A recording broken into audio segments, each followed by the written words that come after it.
来做警察是真操劳、真辛苦，但是都是有害群之马在牛后骹。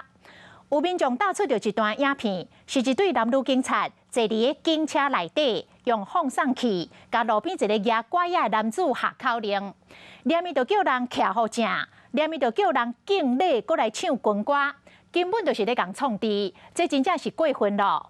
啊，经过追查，这两个是苗栗通宵分局的警员。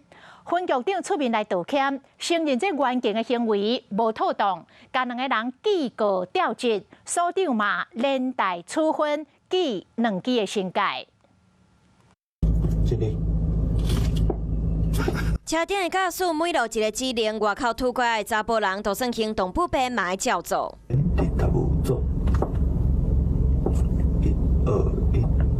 唔爱徛好，搁爱行礼，驾驶甚至搁唱军歌，车内女乘客嘛对咧笑。我原地解散，谢谢。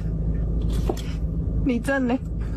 是安怎？这位查甫人会完全照做，因为这台车是一台警车，车顶的男女拢是警察，因用放送头来甲民众创治。这样戏弄，就有点不太妥当。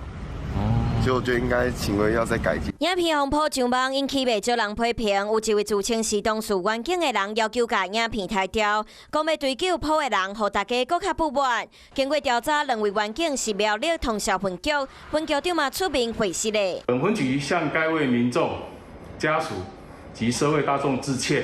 本分局对员警不当行为部分，已从重记过调职。分局解说讲，当时姓詹的男员警和姓简的女员警是伫路仔执行巡逻的勤务，看到平常时就熟悉查甫人，两个人想要甲伊讲算笑，才会翕影片。不过行为已经明显失当，影响警队的名声，嘛会对两位员警记告调职，所长嘛互处分记薪阶2摆。Hello， 大家好，我是乃瑜，要教给大家2个任务。第一个，华视新闻的脸书专页，你按赞了吗？还有华视新闻的 YouTube 频道，赶紧订阅起来，还要记得按赞，开启小铃铛哦。